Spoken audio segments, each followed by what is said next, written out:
It's 1534. This guy is trying to find a sea route to Asia. He stumbles upon this region and meets two lads from the local tribe. They guide him to the Kenyata, meaning village or settlement. Contrary to popular belief, this is how Canada got its name, and not when a baby Ryan Gosling picked 3 random letters from a hat. Canada. Ryan Thomas Gosling was born in Ontario, Canada on 12th of November 1980. His father was a traveling salesman, meaning he and his family moved around a lot. Ryan often describes in his interviews that he quote-unquote hated being a child. This was the reason he later chose to be a child actor, because he wanted to be an adult. Fun fact, after watching Rambo First Blood at the age of 7, a young Ryan took a bunch of steak knives to school and threw them at other students during recess. Luckily, nobody got injured and he got suspended. His mother Donna would eventually quit her job and homeschool him. But things would start to change other than his parents getting divorced, which would influence his directorial debut. Sab bataunga tum bas aage dekho. The year is 1993. The executives at Disney are starting to feel that their star show might not be relevant anymore. They create a brand new version of the show and a 13-year-old me got cast in it. Even your dad was also selected, but he joined the Backstreet Boys instead because he wanted that way. Randy didn't appear much on the show and spent most of his time goofing around. And when the show ended, he finally returned home after 2 years. Fun fact, in 1995, Justin Timberlake's mom became Ryan's legal guardian, and for 6 months, the two even lived together. Back in Canada, Ryan continued to appear on TV. He even flew to New Zealand to shoot for Young Hercules.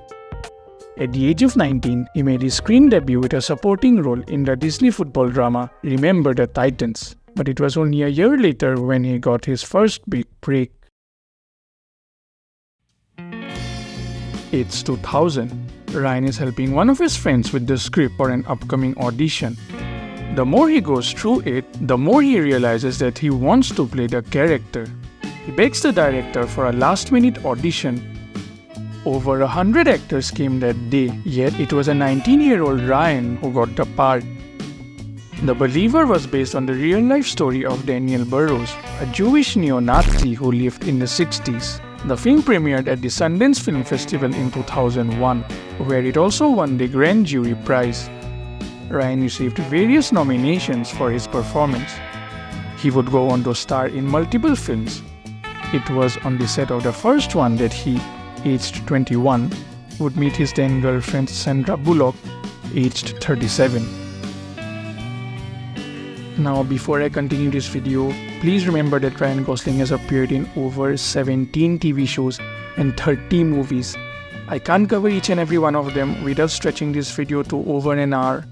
And so, if I left out your favorite movie or TV show, please don't bring it into my house and threaten my family. Shut up!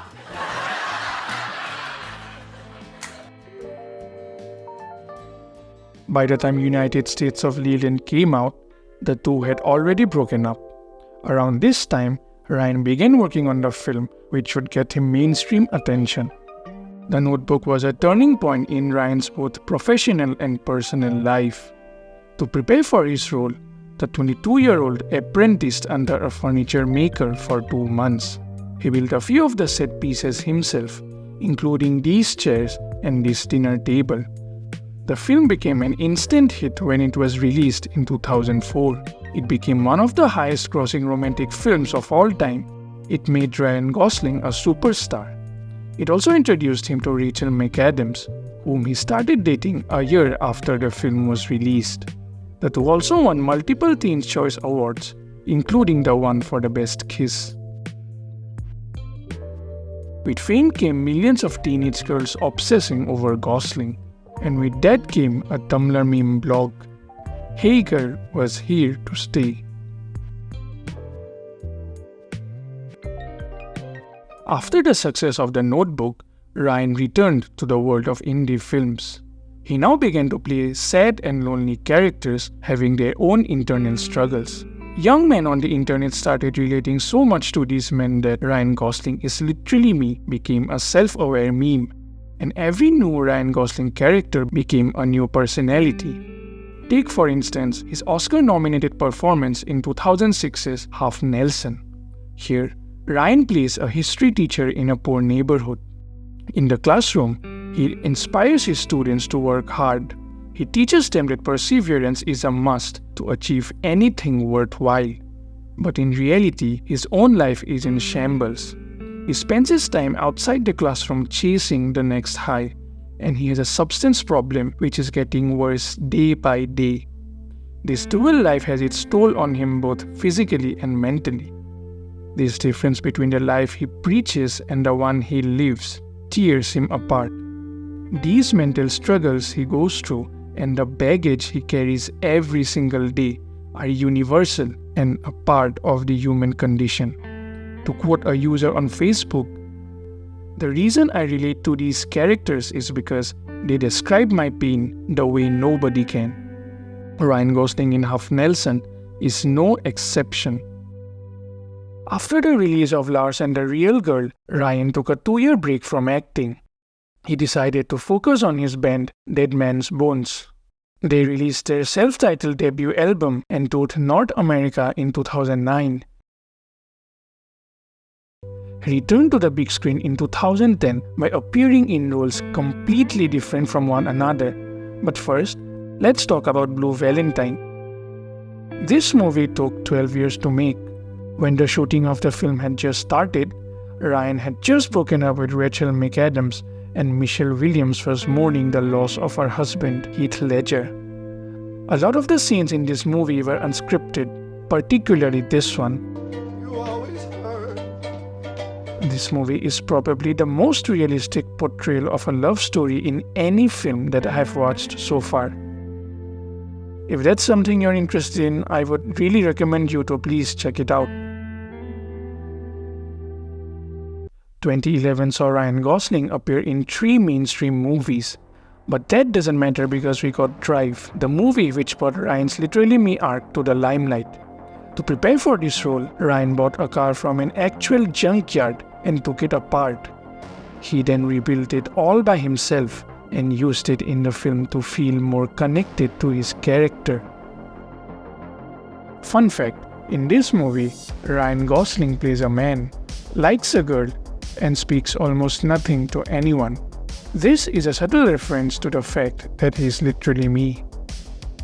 And also, more Tumblr blocks. He continued the arc in The Place Beyond the Pines by returning as a stuntman/bank robber, and flew to Bangkok later the same year to shoot for Only God Forgives. Ryan again took a 2-year break from acting in early 2013. During his absence, he was seen hating on Serial. He would also go on to make his debut as a director with his film Lost River. Lost River is a fantasy thriller film written and directed by Ryan Gosling. The film pays homage to the different directors he admires and has worked with in the past. It premiered at the Cannes Film Festival at 2014 and was released at the theaters a year later. The film is a dark fairy tale about a single mother and her 2 kids, living in a town which is slowly decaying. It draws influence from Gosling's experiences growing up in a single-parent household, where his mom brought up him and his sister all by herself. Fun fact, Ryan started dating his co-star Eva Mendes in 2011. They had their first child during this break. The couple is extremely private about their relationship, but that doesn't mean that you and I have to be like that as well. If you fall in my above 60 female demographic, you know where to find me. When he was 6 years old, Ryan and his sister used to perform in weddings. When he discovered that Rachel's sister's boyfriend was a fan of rock music, he formed an indie rock band with him. When he broke up with Rachel and started to work on Blue Valentine, he wrote and performed many of the songs himself. I mean, you know where I'm going with this, right? 2017 Oscars, La La Land, There's a mistake. Moonlight, you guys won Best Picture. Moonlight won. This is not a joke. This is not a joke. I'm afraid they read the wrong thing. And yeah, this was Ryan's second Oscar nomination. The musical numbers in this movie were shot in a single take. For example, this 6-minute song took 2 days to shoot. And also, Ryan played all of his on-screen piano parts himself. He trained 10 hours a week for over 3 months to achieve this.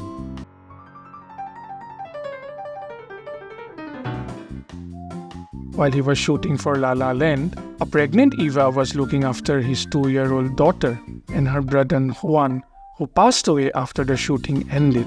Ryan dedicated his Golden Globe Award to Eva Mendes. In 2017, Blade Runner 2049 hit the theaters.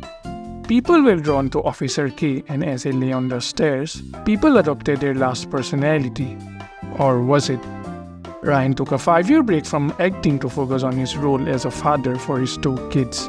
Upon his return, he played Neil Armstrong in one and a CIA agent in the other one. Both of them were massive hits. And since I haven't watched it yet, I can't really review Barbie except for its marketing, which is the best marketing I have seen for a movie so far. $150 million on collabs ranging from ice cream to roller skates to live locations to beauty products to hair straighteners. I mean, who the fuck wears these? I live in a tier 2 city and somehow Barbie booths have reached here as well.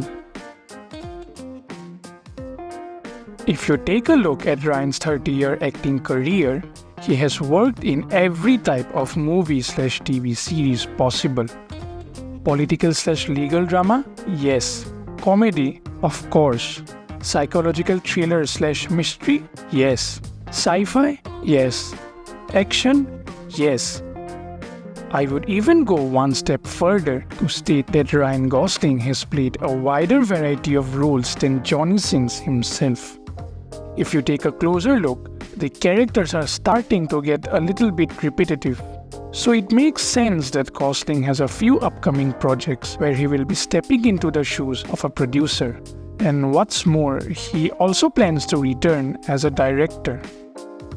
But there's one thing which Ryan Gosling can't do, and that is solving the Ohio problem. It has recently emerged as a meme state despite threatening the fabric of space and time. Recent reports even suggest the existence of a final boss. Click here to know more about the Ohio meme and why it matters.